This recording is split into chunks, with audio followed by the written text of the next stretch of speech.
supported this lecture series since its inception. And I think all of us realize how important people like the Parsons are, who have a love of contemporary art, believe in the artists, and support the institutions. So we need people like that.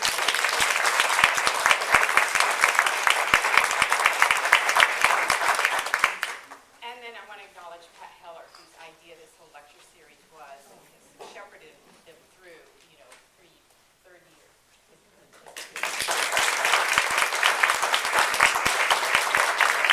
Thank you. So just a minute and introduce everybody.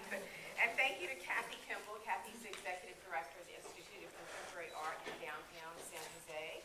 And this is her second time helping out in the lecture series.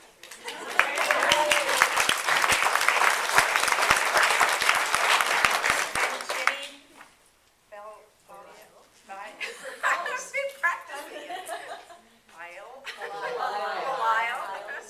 who organized this show. So I'm just going to do a quick introduction of everybody, and then you have in your seats, Lee did this wonderful write-up of the artist, so if you want more information, you can find it there. So pass it around if you see extra. There's some extra ones in the front. And there's a couple more up here, if anybody knows.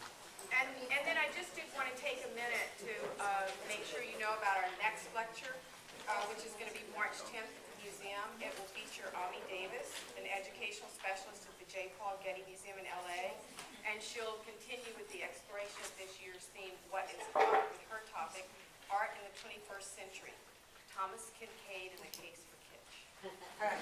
That should be interesting. So Cathy Kimball, our moderator, is the executive director of the Institute of Contemporary Art, and she's reset the boundaries of this institution in the last few years. They've moved to a new 4,000 square foot space in 2007. The focus of the Institute is on emerging and mid-career artists, and Cathy herself has had a multifaceted career in the arts, both here and on the East Coast previously. She's passionate about art and art making, an active participant in the art community, a collector of artworks, and a supporter of the arts. She's a whirlwind. Jenny, so if you guys just want to raise your hand when I say your names, you'll know who I'm talking about. So this is Jenny. She organized the show. Her MFA is from the Academy of Arts College in San Francisco. She's had numerous solo and group shows in the United States and Brazil, and she currently works as an artist, curator, advocate, and MFA instructor at the Academy of Art University. Her art begins with a mark or line inspired by patterns in their relationship to the environment, natural or man-made. And then Mari Andrews. So Mari works in Emeryville. Her MFA is from the Otis Institute in LA.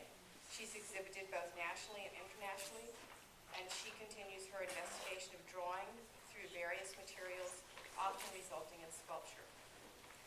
Lee Feinstein, down at the end of the table. She's a full-time painter in San Francisco. She also writes reviews and essays for artpractical.com and Art News. Before coming to the West Coast, she was a studio instructor in Rhode Island School of Design, Maryland Institute College of Art, Georgetown University, and other schools. She's always learned more from her students than she has taught them. I bet her students would say the opposite. And Carol Ladewig. She works in Oakland. She received her MFA from the California College of Arts and Crafts, she being the 1991 recipient of the Barclay Simpson Award and exhibition. She exhibits both nationally and in the Bay Area. She co-founded the Oakland Art Gallery and served as ED and program director through 2007. She's now an instructor at Diablo Valley College and serves as a board member of the Kala Art Institute and has served as chair of the UC Art Alumni Group Symposium Committee. Mel Prest. She paints in San Francisco. Her work's focused on the exploration of color, space, and perception. She's influenced by light, Japanese crafts and traditions, metro trains, patterns, and the vibration of the hand. Clary Reese. Oh, she's not here. Okay.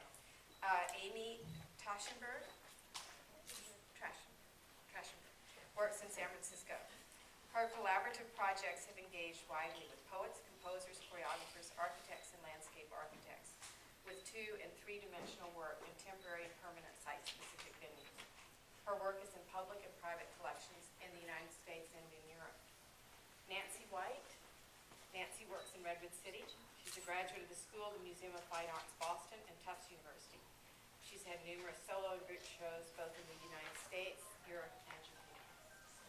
And is Lorene Anderson? Okay, that's it, I think. Okay, Cathy.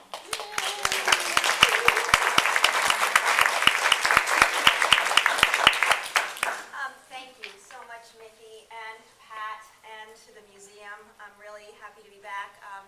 I was reminded that I guess I was the very first speaker when this all started, and now you're in your third year, and it is just so great to see that the museum is, making a venue available for this kind of discourse. There aren't a lot of opportunities, and I'm so glad to see this series going so strongly. And I also have to say that the museum is so on the radar now. It is just fantastic. So congratulations to all of you. It's really great to see, and I think that this exhibition is an example of the quality that that you have now attained over there, and it's just really great. So happy. I came 2.5 years ago or whatever it was, and I have to say that Pat is super serious about this series, and when she came and met with me and wanted me to give a lecture, she said that she wanted me to talk about art through the ages. Like, wow, really? How long am I supposed to talk for? Like 3-4 days or what?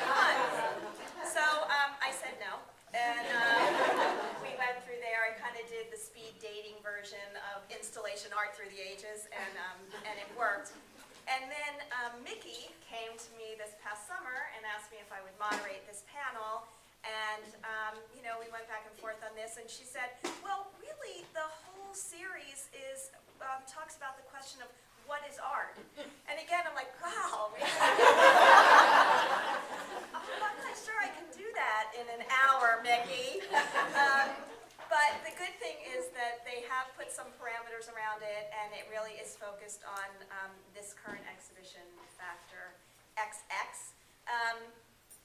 And I am going to go back to the first thing that I said in my talk, whenever that was, ago.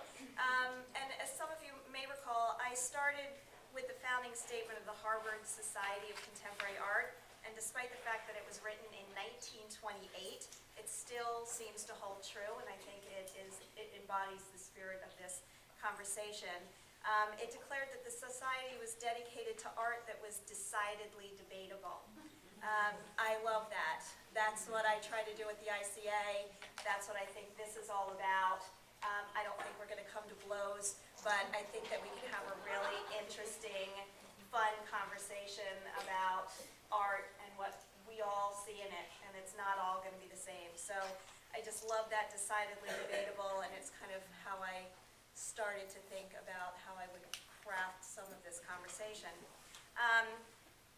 I do think that one of the most powerful things about art is its ability to show alternate